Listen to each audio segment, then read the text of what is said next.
2주 동안 잘 지내셨죠? 자, 오늘 진도가 277페이지 진도 들어가도록 하겠습니다. 자, 그 277페이지이고 7번에 보유기간 및 거주기간 예외, 요거부터 먼저 좀 설명을 좀 드려야 될 것 같습니다. 우리가 2주 전에 그 양도소득세 주택비과세를 다 마무리를 못 했기 때문에 요거 마무리하고 다음 파트로 넘어가도록 하겠습니다.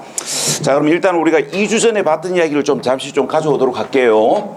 우리가 이제 2주 전에 이렇게 배우셨습니다. 우리가 이제 1세대가 우리가 하나의 주택을 양도를 했을 때 우리가 양도소득세를 무조건적으로 비과세 받는 건 아니고 주택 비과세 요건을 충족해야만 주택과 그 부수 토지의 양도소득에 대하여 비과세 혜택을 받을 수 있다고 이야기하면서 주택을 팔았을 때 비과세 받을 수 있는 요건이 어떻게 되는지 우리가 2주 전에 설명을 드렸고, 그 다음에 이제 요게 단서가 붙지요. 자, 그러나 우리가 미등기 주택을 양도하거나 고가주택을 양도하거나 다르게 적은 경우 등에 해당되면 우리가 1세대 1주택 양도이더라도 비과세 대상에서 제외된다는 사실에다가 중요 포인트 두시라 그랬고, 자, 그 다음에 우리가 2주택 소유이지만, 그러니까 실제는 2주택 소유이지만 1주택 양도로 간주하여 비과세 받을 수 있는 1주택 특례 대상으로 우리가 일시적 2주택, 동거복량, 혼인, 상속 요거 보셨고, 그 다음에 보유기간을 어떻게 계산하는지까지 설명을 드렸습니다. 자, 그러면 이제 아직 설명을 못 드린 게 뭘 설명을 못 드렸냐면은 보유기간 특례를 아직 설명을 못 드렸습니다. 그래서 이거 설명하고 다음 파트로 넘어갈게요. 자, 그럼 일단은 분위기 조성을 좀 합시다. 자, 우리가 주택을 팔았을 때 비과세를 받으려면은 우리가 양도하는 날 현재 우리가 1세대에 해당하는 자가 국내에 소재하는 주택이 하나이어야 하고, 양도하는 날 현재 2년 이상을 보유, 양도해야 비과세 받을 수 있다는 이야기는 우리가 2주 전에 주택 비과세 요건에서 설명을 드렸는데, 자, 그럼 여기서 이제 연결해서 가볼게요. 우리가 이제 주택을 팔았을 때 비과세를 받으려면은 우리가 양도하는 날 현재 2년 이상을 보유 양도해야 이 주택을 거주 목적으로 취득한 주택으로 보고 비과세를 적용합니다. 자, 그런데 주택을 양도하는 날 현재 2년 미만을 보유 양도하면 이 주택은 애시당초 우리가 거주 목적으로 취득한 주택이 아니고, 좋게 말하면 투자 목적으로, 그러니까 나쁘게 말하면 투기 목적으로 취득한 것으로 봐요. 자, 그래서 2년 미만을 보유 양도하면 1주택 소유자이더라도 1주택 특례 대상이더라도 2년 미만을 보유 양도하면 비과세 혜택을 받을 수가 없습니다. 자, 그런데 이제 이걸 생각하셔야 돼요. 우리가 자, 주택 소유자의 우리가 주택 소유자의 자발적 의지에 의하여 2년 미만을 보유했다면 스스로 결정한 것이기 때문에 굳이 비과세 혜택을 줄 필요는 없습니다. 자, 근데 이제 이걸 생각하셔야 됩니다. 우리가 부득이하게 2년 미만을 보유하는 경우도 있잖아요. 우리가 가장 단순한 이야기로 학교 때문에 아니면 직장 때문에 부득이하게 2년 미만을 보유하는 경우도 있습니다. 그러면 학교 때문에 직장 때문에 부득이하게 2년 미만을 보유했음에도 불구하고 비과세를 받을 수 없다면 법은 현실성이 떨어지는 거예요. 자, 그래서 이제 지금부터 이걸 보셔야 됩니다. 우리가 부득이한 사유에 의하여 2년 미만을 보유한 사실이 인정이 되면 보유기간이 2년 미만이더라도 보유기간에 관계없이 비과세 받을 수 있습니다. 이걸 우리가 뭐라고 이야기하냐면은 보유기간 특례 대상이라고 얘기를 해요. 자, 그래서 이제 지금부터 보유기간 특례를 보셔야 되는데, 요게 여러분들 교재 거기 277페이지입니다. 자, 읽어볼게요.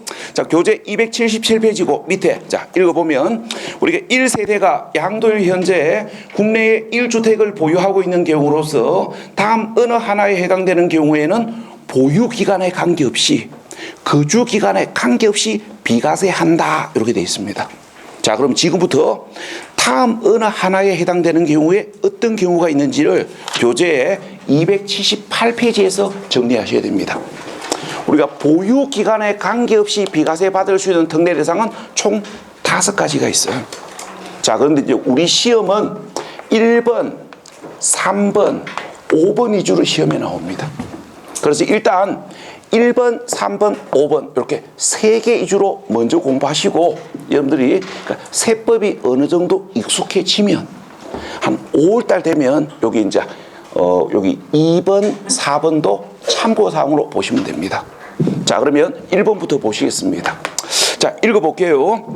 자, 민간건설 임대주택 또는 공공건설 임대주택을 취득 양도하는 경우로서 해당 건설 임대주택의 임차일로부터 양도일까지의 기간 중 세대 전원이 거주 한 줄 내려가셔가지고 끝부분에 한 기간이 5년 이상인 경우 거기 셋째 줄 거주 동그라미 하시고 그 다음에 5줄 5년 이상 동그라미 하시고 별표하시고 자, 그러면 금방 읽어본 이야기를 자, 예를 들어서 이야기해 볼게요. 자, 이야기합니까?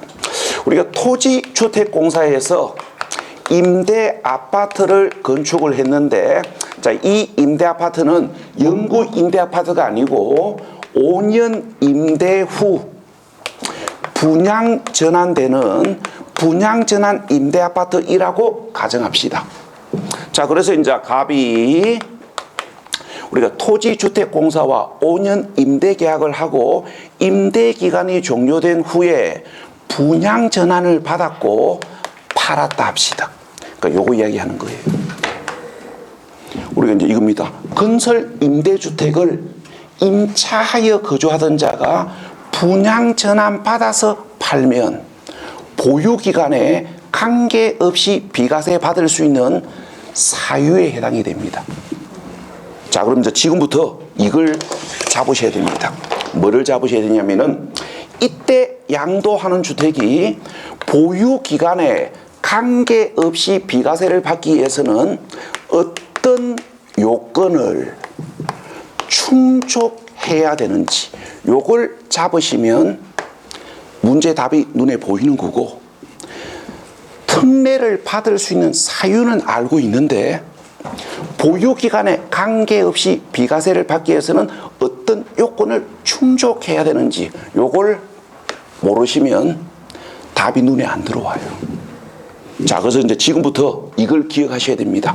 이때 양도하는 주택이 보유기간에 관계없이 비과세를 받기 위해서는 어떠한 요건을 충족해야 되는지 요걸 기억하셔야 돼요. 자, 금방 읽어보셨습니다. 자, 임차를 개시한 날로부터 분양 전환 받아서 양도할 때까지의 기간 중에 당해 주택에 거주한 기간이 몇 년 이상? 5년 이상이면 요게 조건이에요. 그러니까 이 기간 중에 당해 주택에 거주한 기간이 5년 이상이면 분양 전환 받아서 양도할 때까지의 보유 기간이 2년 미만이더라도 보유 기간에 관계없이 비과세 받습니다. 그러니까 여기에다가 포인트를 두셔야 돼요. 그 다음에 3번입니다.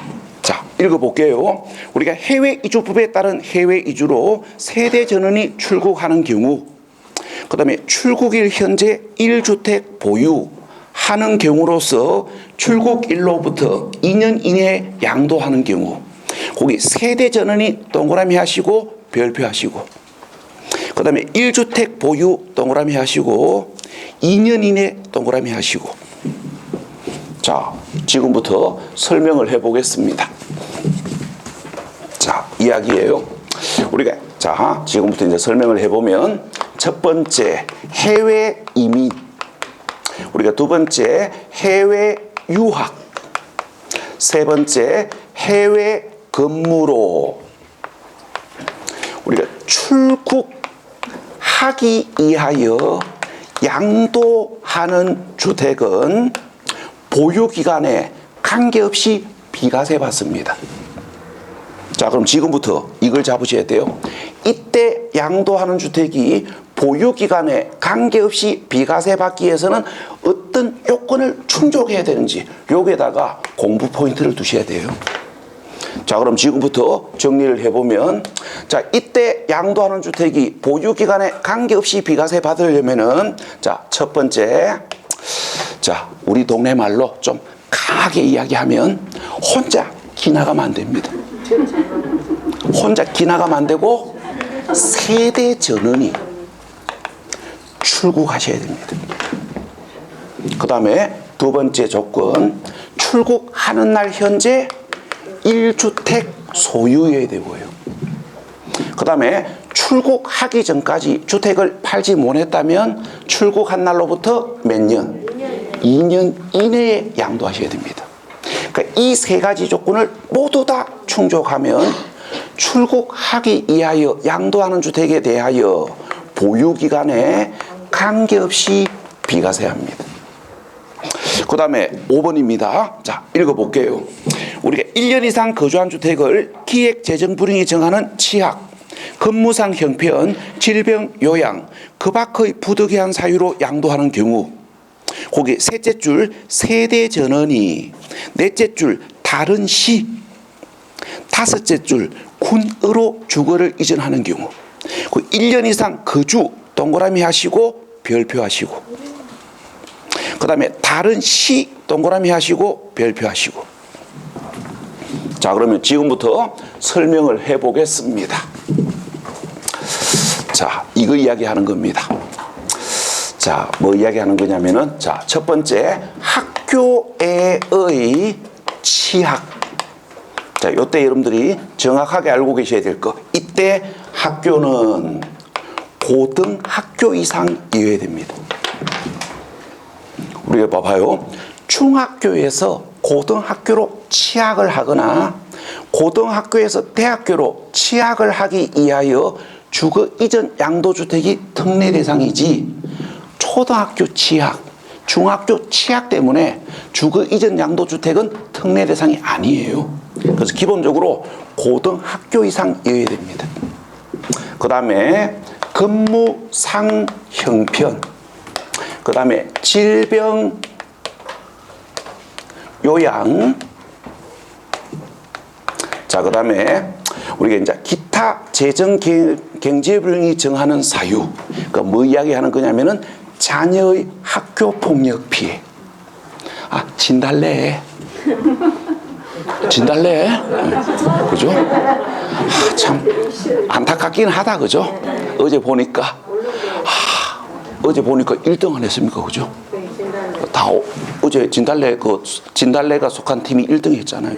그러면 다 올라가는 건데, 이 진달래 씨가 중학교 다닐 때 좀 껌 좀 씹고 이랬는가 없습니다.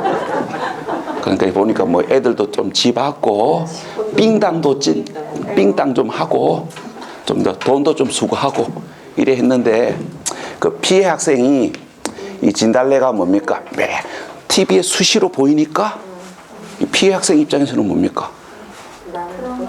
좀 심리적으로 좀 불안하지요. 왜 그러냐면 이걸 잊고 살았는데 자기를 학대한 사람이 TV에 계속 나오니까 심리적으로 뭡니까? 충격이잖아요. 그래서 이걸 이제 뭐 인터넷에다가 이제 글을 올렸는데, 제가 봤을 때는 그 진달래 씨가 속한 그 회사에서 대응을 잘못한 거예요. 그러니까 이 글 허위로 올린 사람 찾아가지고 유흥까지 다 털겠다고 소속사에서 그렇게 대응을 한 거예요. 제가 보니 처음부터 그냥 잘못했다, 철없을 때 이야기니까 너그러이 뭐 용서를 빈다면서 그렇게 해가지고 이렇게 잘 대처를 했으면 또 어느 정도 좀 이렇게 좀 지나갈 수 있는 부분이 있을 수도 있는데, 그러니까 기획사에서 처음에 대책을 잘못하다 보니까 뭐 그 이제 이 진달래 씨가 이제 자기 스스로 인정을 하고 하차선을 했지요. 하여튼 뭐 그래 됐는데, 하여튼 그래서 우리가 여기서 느끼는 게 있습니다. 그죠? 뭐 하셔야 됩니까? 착하게 살아야 됩니다. 그죠? 그 중학교 다닐 때 철없을 때 이야기 아닙니까? 이게 이제 지금 와가지고 이렇게 노출이 되니까 그래서 사람은 착하게 사셔야 됩니다. 자, 그럼 이제 요거 우리가 한번 정리해 봅시다. 뭐 진달래는 진달래고. 자, 그러면 우리가 이제 학교의 취약, 근무상 형편, 질병 요양, 자녀의 학교 폭력 피해로 주거 이전 양도주택은 보유 기간에 관계없이 비과세 받을 수 있습니다. 지금부터 이제 이걸 잡으셔야 돼요. 이때 양도하는 주택이 보유 기간에 관계없이 비과세 받으려면은 어떤 요건을 충족해야 되는지 요걸 잡으셔야 됩니다. 자, 이때 양도하는 주택이 보유 기간 특례 혜택을 받으려면은 첫 번째 1년 이상 거주하던 주택을 이러한 사유로 양도하셔야 됩니다. 그 다음에 옆집으로 이사 가시면 안 되고 다른 시군으로 주거를 이전하셔야 됩니다. 그래서 이제 이놈이 우리 시험에 나오면 다른 시군으로 주거를 이전하는지 동일 시군으로 주거를 이전하는지 확인하셔야 됩니다. 자, 따져봅시다. 자, 1년 이상 거주하던 주택을 이러한 사유로 다른 시군으로 주거를 이전하기 위하여 양도하는 주택은 통근이 불가능하기 때문에 주택을 처분한 거 아닙니까? 그래서 보유기간에 관계없이 비과세해줘요. 자, 그런데 통일 시군으로 주거를 이전하는 경우 울산광역시 북구에서 울산광역시 남구로 울산에서 울산으로 주거를 이전하는 경우 자, 이거 통근이 불가능해서 주택을 처분한 겁니까? 편하려고. 우리가 새로 취하하게 될 학교 옆에 아파트가 있고 새로 근무하게 될 회사 옆에 아파트가 있으면 다니기 편한 거 아닙니까? 그래서 울산에서 울산으로 주거를 이전하는 것은 우리가 통근이 불가능하기 때문에 주택을 처분한 게 아니고 편하려고 처분한 거지 부득이하게 2년 미만을 보유한 건 아닙니다. 그래서 동일 시군으로 주거를 이전하는 경우에는 2년 이상을 보유해야만 비과세 받습니다. 자, 그 다음에 여기 근무상 형편에다가 갈로 만드시고 적으십시오. 사업상 형편 제외. 자, 지금부터 이제 이걸 생각하셔야 돼요. 우리가 근무상 형편으로 다른 시군으로 주거를 이전하는 거하고 사업상 형편으로 다른 시군으로 주거를 이전하는 건 이게 다른 거예요. 자, 봐요. 내가 울산에 주택을 보유하면서 울산의 회사를 다니고 있는데 내가 다니고 있는 회사에서 강릉지사로 발령이 났을 때 자, 이거는 뭡니까? 내가 근무하고 있는 회사로부터 주거 이전을 어느 정도 강요받은 거 아닙니까? 그래서 부득이한 주거 이전이에요. 그래서 특례 대상입니다. 자, 그런데 사업상 형편으로 주거를 이전하기 위하여 양도하는 주택. 내가 울산에서 주택을 보유하고 있으면서 김밥집 하다가 김밥집 정리하고 강릉에 카페 하기 위해서 자, 주거를 이전하는 경우 이게 뭡니까? 사업상 형편으로 주거를 이전하는 거 아닙니까? 이때 양도하는 주택은 특례 대상이 아니기 때문에 2년 이상 보유해야만 비과세 받습니다. 그러면 따져봅시다. 왜 사업상 형편은 특례 대상에서 제외됩니까? 이유는 너무나도 단순합니다. 왜? 누가 가라 계십니까? 지가 가고 싶어서 가는 거잖아요. 울산 방어진에 가가지고 카페 해도 되잖아요. 그죠? 이거는 사업상 형편으로 주거를 이전하는 건 누구로부터 주거 이전을 강요받은 게 아니고 스스로 주거 이전을 결정한 거예요. 그래서 이 사업상 형편은 부득이한 주거 이전은 아닙니다. 그래서 특례 대상에서 제외돼요. 여기까지가 보유기간 특례에서 보셔야 될 주요 이야기예요. 그러니까 보유기간 특례가 시험에 나오면 이렇게 3개 위주로 물어봅니다. 그래서 당분간은 1번, 3번, 5번만 보시다가 우리가 세법이 좀 익숙해지면 그게 이제 언제입니까? 5월달. 그러니까 5월달 되면 혹시 하는 마음으로 2번, 4번을 추가로 보시면 되지 처음부터 다 보실 필요는 없습니다. 자, 그 다음에 교재 278페이지 8번 장기저당 담보주택에 대한 특례는 물어본 적 없기 때문에 굳이 무리해서 볼 이유는 없는 것 같고, 그 다음에 9번 279페이지 9번 주택가 조합원 입주권을 소유한 경우 1주택 특례 야를 물어본 적은 한 번도 없습니다.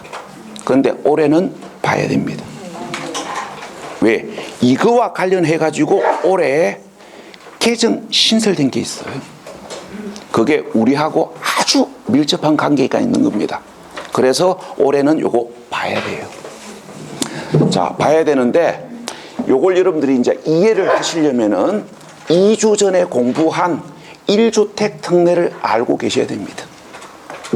요 1주택 특례, 2주 전에 공부한 1주택 특례를 오늘 복습하고 오신 분들은 교재 279페이지 9번 특례 규정이 자연스럽게 정리가 될 거고, 1주택 특례를 복습 안 하고 오신 분들은 제 설명이 매끄럽게 들리지 아니할 수도 있을 겁니다. 혹시 이 교재 279페이지 9번 특례가 잘 이해가 안 되시면 반성하셔야 됩니다. 복습을 안 한다는 얘기예요. 제가 그랬지요. 올해 10월 달에 2차까지 합격을 하시려면은 전부 다는 아니더라도 양도소득세, 취득세 두 개는 미리미리 자꾸 봐야 된다고 그랬습니다. 10월 달에 2차까지 합격하실 거면 양도소득세, 취득세를 지금부터 2월 달부터 미리미리 공부하시고요. 뭐 2차 내년에 합격할 거면 7월 달부터 봐도 됩니다. 올해 다 합격하고 싶지요? 그러면 2월 달부터 요 양도세를 계속 보셔야 돼요. 자, 그러면 한번 가봅시다. 자, 교재 279페이지 9번이 뭐 설명하는 거냐면은 이거 설명하는 겁니다. 자, 하나의 주택 소유자가 우리가 하나의 주택 소유자가 재건축 재개발 조합원 입주권을 취득을 하게 되면, 자, 여러분들이 2주 전에 배우셨습니다. 우리가 입주권은 우리가 법률상 주택은 아니지만 소득세법에서는 보유 주택수에 포함한다 그랬지요? 요게 2006년에 개정된 이야기 아닙니까? 자, 그러면 하나의 주택 소유자가 재건축 재개발 조합원 입주권을 취득하면 입주권은 주택은 아니지만 보유 주택수에 포함이 되기 때문에 입주권을 취득하는 그 순간 이 주택이 된 거 아닙니까? 요거는 2006년부터 있던 규정인데 아직까지 이걸 가지고 시험 문제 답을 요구한 적은 한 번도 없어요. 그래서 야는 굳이 무리해서 안 봐도 될 것 같기는 합니다. 근데 이제 문제는 올해 신설된 규정이 있습니다. 그게 이제 뭐냐면은 이거예요. 하나의 주택 소유자가 21년 1월 1일 이후에 아파트 분양권을 취득했을 때, 자, 그럼 이것도 이제 2주 전에 공부한 이야기가 생각나셔야 됩니다. 우리가 올해부터 세법이 개정되면서 21년 1월 1일 이후에 취득한 아파트 분양권은 주택은 아니지만 보유주택수에 포함하지요. 우리가 2020년 12월 30일 이전에 이미 취득하여 보유하고 있는 아파트 분양권은 양도소득세, 보유주택수에 포함 안 됩니다. 자, 그런데 21년 1월 1일 이후에 취득한 아파트 분양권은 주택은 아니지만 보유주택수에 포함합니다. 이게 올해 신설된 규정이잖아요. 자, 그러면 갑니다. 자, 하나의 주택 소유자가 21년 1월 1일 이후에 아파트 분양권을 취득하게 되면 21년 1월 1일 이후에 취득한 아파트 분양권은 주택은 아니지만 보유주택수에 포함되기 때문에 아파트 분양권을 취득하는 그 순간 2주택이 되었잖아요. 자, 그러면 야하고 야도 특례 혜택을 받을 수 있느냐 이 말이에요. 결론 있다. 있는데 지난주 본 1주택 특례하고 토시 하나 안 틀리고 똑같습니다. 토시 하나 안 틀리고 똑같다고요. 자, 그러면 읽어봅시다. 교재 279페이지. 자, 9번에 갈로 1번입니다. 우리가 국내에 하나의 주택을 소유한 1세대가 그 주택을 양도하기 전에 초합원 입주권을 취득함으로써, 말 바꾸면 아파트 분양권을 취득함으로써 일시적으로 하나의 주택과 하나의 조합원 입주권을 소유하게 되는 경우, 말 바꾸면 하나의 주택과 하나의 아파트 분양권을 소유하게 되는 경우 종전주택을 취득한 날로부터 1년 이상 지난 후에 조합원 입주권을 취득하고, 말 바꾸면 1년 이상 지난 후에 아파트 분양권을 취득하고, 조합원 입주권을 취득한 날로부터, 말 바꾸면 아파트 분양권을 취득한 날로부터 3년 이내에 종전주택을 먼저 양도하면 2주택이지만 1주택 양도로 간주하고 비과세를 적용합니다. 그 지난주 봤던 일시적 2주택 특례하고 토시 하나 틀리고 똑같잖아요. 속으로 저게 무슨 소리고 하시는 분이 있는 것 같습니다. 자, 그래서 2주 전의 이야기를 가져와 봅시다. 우리가 2주 전에 1주택 특례로 일시적 2주택 동거복량 혼인 상속을 보셨는데, 자, 전체를 다 설명할 수는 없고 일시적 2주택만 이야기해 봅시다. 자, 2주 전에 봤던 이야기 그대로 가옵니다. 자, A주택을 보유하고 있는 자가 주거를 이전하기 위하여 B주택을 취득하는 과정에서 A주택 팔리기 전에 B주택을 먼저 취득을 함으로 인하여 주거 이전 과정에서 일시적으로 2주택이 되면 1주택 특례를 받을 수 있지요. 자, 그런데 조건이 붙습니다. 자, 첫 번째, 주거 이전 과정에서 2주택이 된 것으로 인정을 받으려면은 종전주택 취득한 후 몇 년? 최소 1년 이상 경과 후에 다른 주택을 취득해야 주거 이전 과정에서 2주택이 된 것으로 인정하고 특례 혜택을 받는 것이지, 종전주택을 취득한 후 1년 이내에 다른 주택을 취득하면 주거 이전 과정에서 2주택이 된 게 아니기 때문에 3년 안에 종전주택을 팔아도 비과세 못 받습니다. 자, 그 다음에 주거 이전 과정에서 일시적으로 2주택이 된 자가 실제 보유주택은 2주택이지만 1주택 양도로 간주받아 비과세 혜택을 받으려면은 새로운 주택을 취득한 날로부터 몇 년?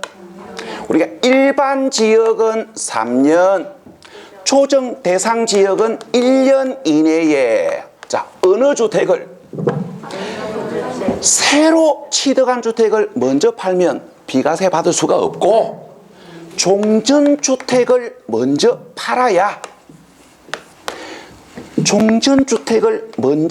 팔아야 양도하는 날 현재 실제 주택은 2개이지만 1주택 양도로 간주하고 2년 이상 보유했다면 비과세 받습니다.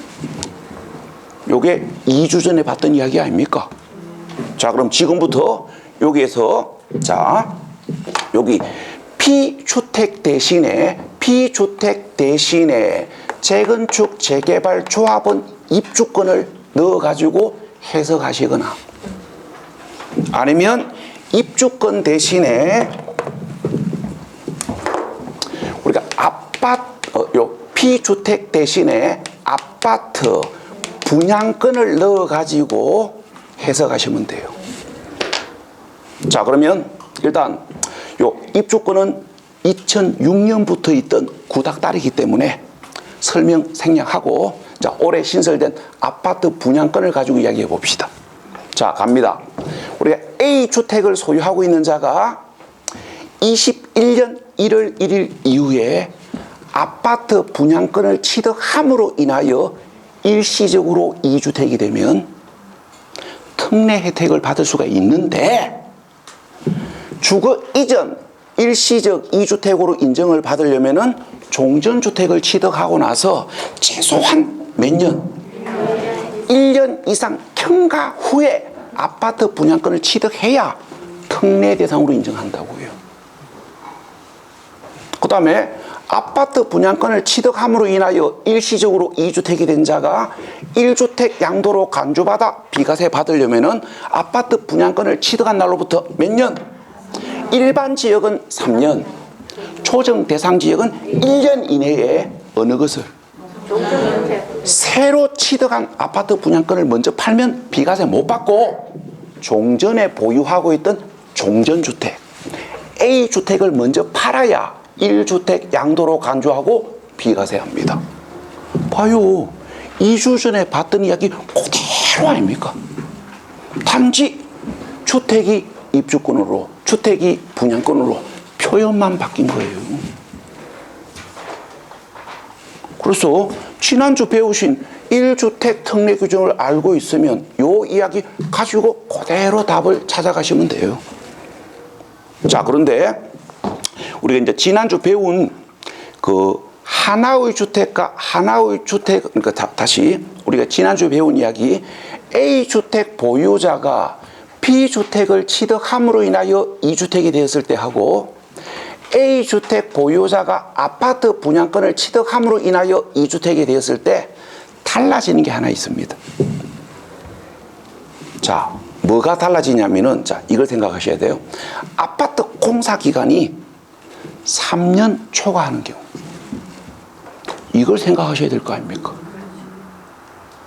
아파트 공사 기간이 3년 초과하면 아파트 분양권을 취득한 날로부터 3년 안에 종전주택을 팔 수 없잖아요. 현실적으로는.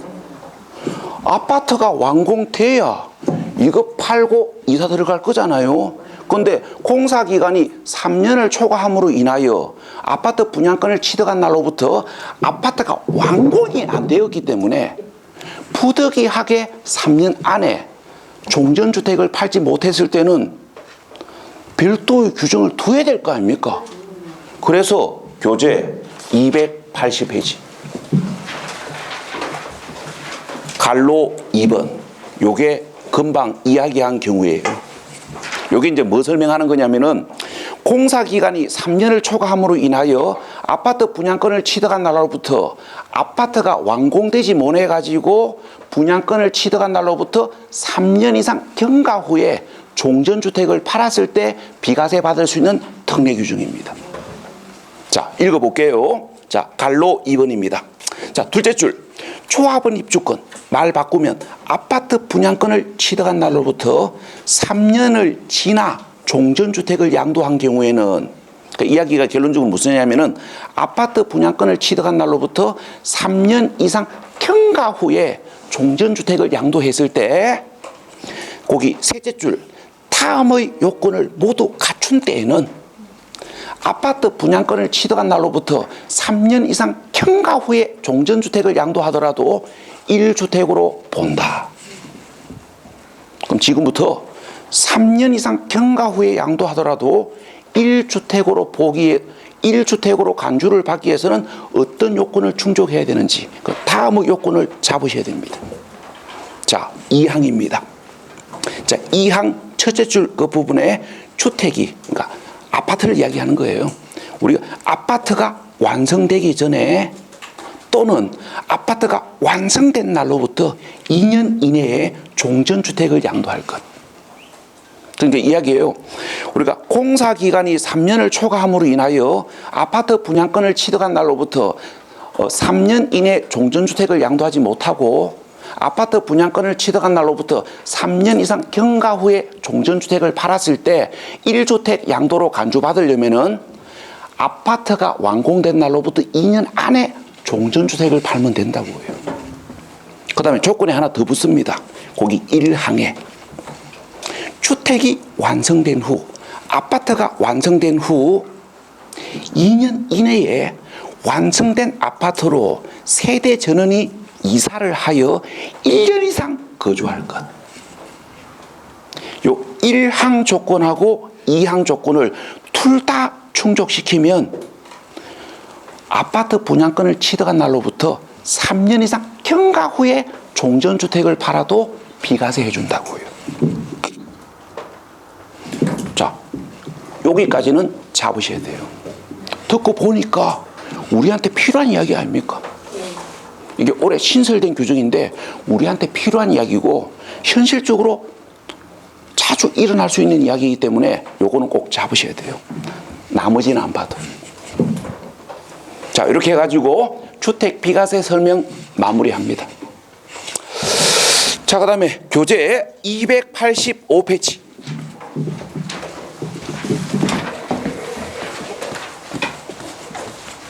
자, 285페이지. 양도 취득 시기. 자, 지금부터 양도 취득 시기를 봐야 되는데 왜 봐야 되는지 그 이유부터 설명을 드립니다. 자, 양도소득세는 여러분들이 공부를 하시게 되면 알게 될 겁니다. 자, 보유 기간에 따라 주택 비과세가 달라진다라는 걸 우리가 20분 전에 보셨습니다.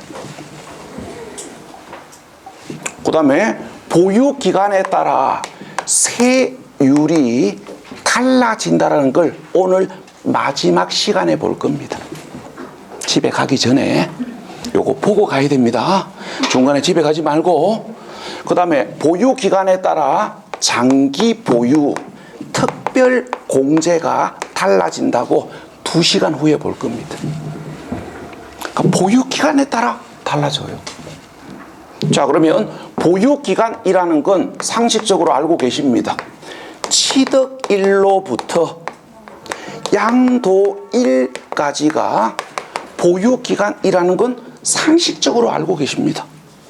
이것 모르면 이 공부 시작할 엄두도 못 냈을 겁니다. 자, 근데 이제 문제는 이게 문제예요.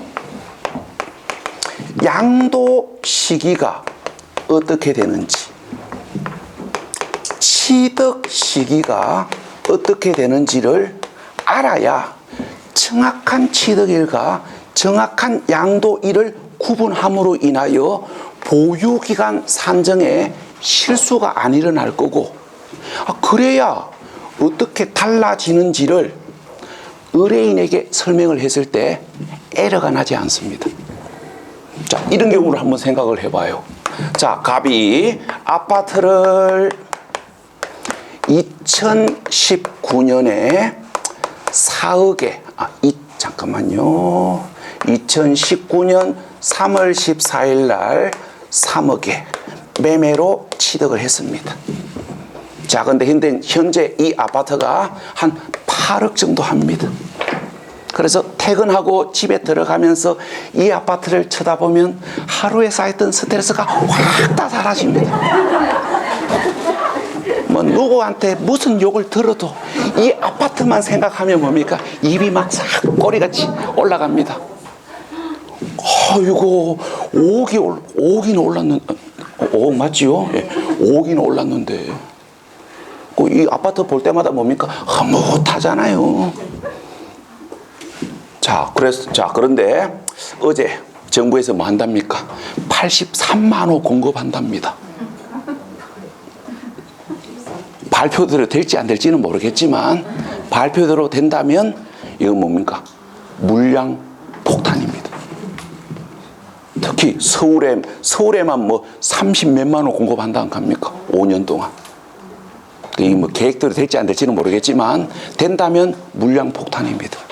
그래서 갑이 이게 계획대로 되면 공급이 너무 많아질 거고 그러면 가격이 떨어질 거라는 생각으로 자 중개사무실 가가지고 자 이걸 팔아달라고 매매를 의뢰를 했고 자 양도하는 날 현재 다른 주택은 없고 자 없고 자 요렇게 21년에 매매가 진행이 되는데 자 매매 계약일은 2월 10일 자 계약서상 잔금 지급일은 3월 13일 그 다음에 등기일은 3월 15일이라고 가정합시다.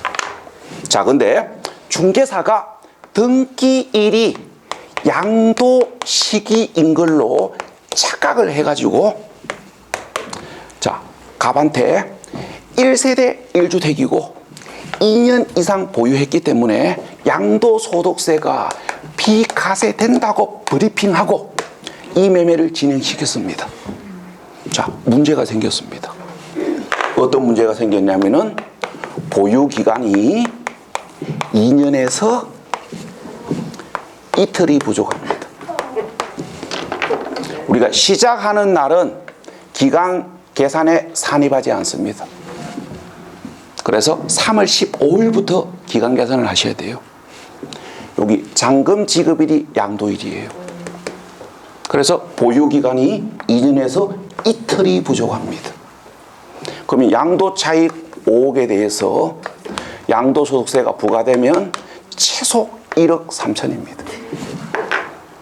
그러면 갑이 이 사실을 알게 되면 갑이 가만히 계십니까? 성질 급하면 욕부터 합니다. 야, 씨 뭐야? 세금 안 나온다며 우짤렉 합니다. 그럼 중개사는 뭐 해야 됩니까? 이 세금 대신 내줘야 됩니다. 전부 다는 아니고 일부를. 판례에 의하면 중개사가 세금을 잘못 설명함으로 인해 가지고 추가된 세금이 있다면 그 세금 일부를 중개사가 대신 부담해야 한다는 판례가 있어요. 자, 그래서 봐요. 이런 실수하지 말라고 양도 시기를 우리 시험에 2, 3년에 한 번씩 물어봐요. 이런 실수하지 말라고. 좀 심하게 이야기하면 쪽팔리는 짓 하지 말라고. 자, 그래서 이제 지금부터 양도 취득 시기를 잡으셔야 됩니다. 자, 교재 285페이지 1번입니다. 자, 매매 등 일반적 거래부터 이야기해 봅시다. 자, 일단 좀 작업 좀 할게요.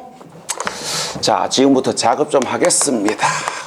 자, 거기 매매 등 일반적 거래, 거기 둘째 줄, 대금을 청산한 날로 한다. 대금을 청산한 날로 한다. 밑줄 것이고, 대금을 요 앞에다가 적으십시오. 사실상. 그 다음에 대금을 청산한 날로 한다. 뒤에다가 갈로 만드시고 원칙이라고 적으시고, 그 다음에 대금을 청산한 날로 한다. 밑에다가 적으십시오. 계약서상 잔금 지급일에 관계없이.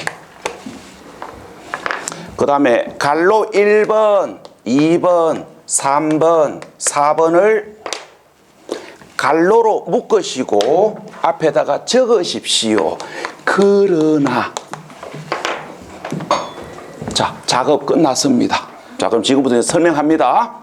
우리가 매매 등 일반적 거래로 양도하거나 매매 등 일반적 거래로 취득했을 때 양도소득세 양도 취득 시기는 계약서상 잔금 지급일에 관계없이 사실상 대금을 청산한 날을 양도 취득 시기로 봐요. 주의하셔야 될 거, 계약서상 잔금 지급일에 관계 없다라는 거, 요거 주의하셔야 돼요. 우리가 양도소득세는 매매계약서 안 봐요. 그러니까 계약서에 잔금 지급일을 며칠로 기재했는지는 안 보고 사실상 잔금을 주고 받은 날을 양도취득시기로 봅니다. 요거 주의하셔야 되고, 그 다음에 이제 조건이 붙습니다. 그러나 대금을 청산한 날이 분명하지 아니한 경우, 그러니까 대금 청산일이 원칙인데 사실상 대금을 주고 받은 날을 정확하게, 사실상 대금을 주고 받은 날이 정확하게 몇 월 며칠인지를 확인할 수가 없을 때, 얘는 언제를 취득시기로 봅니까? 등기 접수일. 자, 그다음에 이제 대금을 청산한 날이 원칙인데, 그러나 대금을 청산하기 전에 등기를 먼저 한 경우에는 등기 접수일을 양도취득시기로 봐요. 자, 그래서 우리가 원칙과 예외를 구분하지 않고 종합적으로 정리하면 언제? 대금 청산일이 원칙인데 등기를 먼저 하면 등기일을 양도취득시기로 본다는 얘기를 종합적으로 정리하면 대금 청산일과 등기 접수일 중 둘 중 빠른 날을 양도취득시기로 본다고요. 자, 그 다음에 갈로 3번입니다. 장기 할부 매매. 장기 할부 매매. 거기 등기 접수일, 인도일, 사용 수일 중 빠른 날, 그 뒤에다가 적으십시오. 대금 청산일 아님. 뒤에다가 적었으면, 자, 설명합니다. 우리가 일반 매매로 양도취득했을 때 양도취득 시기는 대금 청산을 완료한 날이에요. 자, 그런데 장기 할부로 매매했을 때의 양도취득 시기는 대금 청산을 완료한 날 아닙니다. 아니고 언제? 등기 접수일, 인도일, 사용 수익일 중 빠른 날이에요. 시험장 가면 여러분들을 한번 흔들어 봅니다. 장기 할부로 매매했을 때 양도 시기는 등기 접수일, 대금 청산일, 사용 수익일 중 빠른 날이다, 이렇게 물어봐요. 그러면 이 사실을 알고 계시는 분들은 여기가 틀렸다라는 걸 아시는 거고, 이 사실을 모르시는 분들은 빠른 날 맞답니다. 이렇게 물었을 때 안 낚이려면 야하고 비교되셔야 돼요. 일반 매매 거래는 대금 청산일이지만 장기 할부로 매매했을 때의 양도취득 시기는 대금 청산을 완료한 날이 아니고 등기 접수일, 인도일, 사용 수익일 중 빠른 날이에요. 요거 실수하시면 안 됩니다. 자, 그 다음에 그 밑에 판례 사례, 그 밑에 박스 판례 사례, 자, 3번입니다. 공경매에 의하여 양도했을 때의 양도 취득 시기. 자, 공경매에 의하여 취득하거나 공경매에 의하여 양도했을 때의 양도 취득 시기가 어떻게 되는지를 의그지로 애우려 그러지 말고 이해를 하셔야 됩니다. 자, 갑니다. 공경매도 매매지요. 우리가 공경매도 매매입니다. 그래서 공경매에 의하여 양도 취득했을 때의 양도소득세 양도 취득 시기는 사실상 대금을 청산한 날입니다. 그러면 따져봅시다. 공경매에서 사실상 대금을 청산한 날은 언제입니까? 공경매대금을 완납한 날 아닙니까? 그래서 공경매에 의하여 취득했을 때의 취득 시기는 사실상 대금 청산일인 공경매대금을 완납한 날을 취득 시기로 본다. 요 이야기를 가지고 이해하셔야 돼요. 이해하시고 오늘 집에 가서 한번 보고 2달 후에 또 보고 4개월 후에 또 보면 나도 모르게 기억합니다. 그 다음에 4번입니다. 잔금을 의무로 지급한 경우. 우리가 잔금을 의무로 지급하면 사실상 대금 청산을 완료한 날은 지급일입니까? 결제일입니까? 음을 결제해야 사실상 대금 청산이 완료되는 거 아닙니까? 그래서 잔금을 의무로 지급했을 때의 양도 취득 시기는 지급일, 그러니까 아니, 음을 발행한 날이 아니고 결제일. 이런 거는 이해하는 거지 애우는 거 아니에요. 그 다음에 교재 286페이지 상속. 자, 상속에 의하여 취득했을 때의 취득 시기는 상속 개시일입니다. 상속 개시일 밑줄 것이고 적으십시오. 피상속인의 사망일. 적었으면 옆에다가 또 적으십시오. 상속 받은 날 아님. 요거 헷갈리시면 안 돼요. 상속에 의하여 취득했을 때의 취득 시기는 상속이 개시된 재산을 내 이름으로 상속 등기한 날, 상속 등기 받은 날을 취득 시기로 보지 않습니다. 상속 등기 받은 날이 아니고 언제? 상속이 개시된 날을 취득 시기로 봐요. 그날이 구체적으로 언제입니까? 우리 아버지 눈 감으신 날. 그 다음에 증여에 의하여 취득했을 때의 취득 시기는 언제? 증여받은 날. 그 다음에 건축입니다. 우리가 건축에 의하여 취득했을 때의 취득 시기 애울락하지 말고 이해하셔야 돼요. 우리가 자 갑니다. 내 땅 이에 내 돈 들여서 허가 받아서 건축을 했을 때 이 건물 언제부터 사용 가능합니까? 공사 끝나면 사용할 수 있어요. 내 땅 위에 내 돈 들여서 허가 받아서 건축을 하더라도 사용 승인 받아야 사용할 수 있어요. 그래서 취득 시기는 공사가 완료된 날이 아닙니다. 사용 승인서 교부일. 말 바꾸면 사용 승인서를 내주는 날. 근데 거기에 단서가 붙습니다. 그러나 사용 승인을 받기 전에 사실상 먼저 사용을 하거나 사용 승인을 받기 전에 임시 사용 승인을 받은 경우에는 사실상 사용일과 임시 사용 승인일 중 둘 중 빠른 날을 취득 시기로 본다. 여기까지는 미리미리 보셔야 됩니다. 나머지 이야기들은 찬찬히 보시면 됩니다. 거기 시효 취득, 한지 처분에 의하여 취득한 토지 취득 시기 천천히 보십시오.